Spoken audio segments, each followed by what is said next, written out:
அருண்மொழி தேவன். மாண்புமிகு அண்ணன் எங்களுடைய அருமையான எடப்பாடி அவர்களை வணங்கி அம்மன் அர்ஜுனன் மாண்புமிகு பேரவைத் தலைவர் ஒரு ஆள் ஏடிஎம்கேல இல்ல 66 பேர் இருக்கிறீங்க. இப்ப 2 நாளில 66 பேருக்கும் துணை கேள்வி கொடுக்க முடியாது. உட்கார்ந்துட்டு இதெல்லாம் மிரட்டக்கூடாது. மாண்புமிகு உறுப்பினர் இல்ல, அது ஏன் விருப்பம்? உட்காருங்க, கேள்விக்கு தொடர்புள்ளதான் இருந்தா தான் தருவேன். மாண்புமிகு உறுப்பினர் அருள்மொழி தேவன் மிரட்டல்லாம் விடக்கூடாது, பேசக்கூடாது. ஏங்க 66 பேர் இருக்கிற அவ்வளவு பேருக்கும் துணை கேள்வி ஆளுங்கட்சி கொண்டு இங்க எதிர்கட்சி கொண்டு தான் தந்துகிட்டு இருக்கிறோம். இல்ல ஒரே ஆளு உங்க ஆள் தானே பேசு.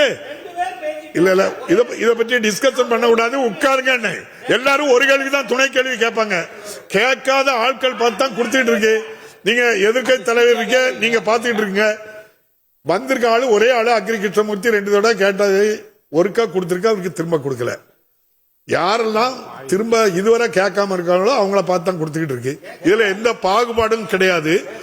உங்க கட்சி உறுப்பினர் பேசுவது இது மாதிரி பேசுவதுக்கு நான் நடவடிக்கை எடுப்பேன். பிறகு நான் இல்ல அது பேசக்கூடாது, உட்கார்ந்து பேசக்கூடாது. கேள்வி பதில ஒரு முறை வச்சு சரியா தான் பேரிட்டு இருக்கு. எல்லாத்திலுமே ஜனநாயக முறைப்படி, சட்டப்படி, விதிப்படி, மரபுப்படி தான் எல்லாமே நடக்கே தவிர யாருக்கும் ஆள் பார்த்து கொடுக்கல. ஆளுங்கட்சிக்கு ஒரு கேள்வி துணை கேள்வி கொடுத்தா அடுத்த கேள்வி இங்க எதிர்கட்சிக்கு தான் வருது.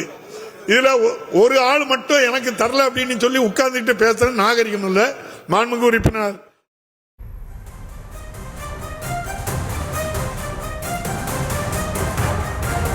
உட்கார்ந்து கொண்டு என்னை மிரட்டக்கூடாது என அதிமுக எம்எல்ஏ அம்மன் அர்ஜுனனிடம் சபாநாயகர் அப்பாவு டென்ஷன் ஆனார். அந்த காட்சிகளை நாம் தற்போது பார்த்து வருகிறோம்.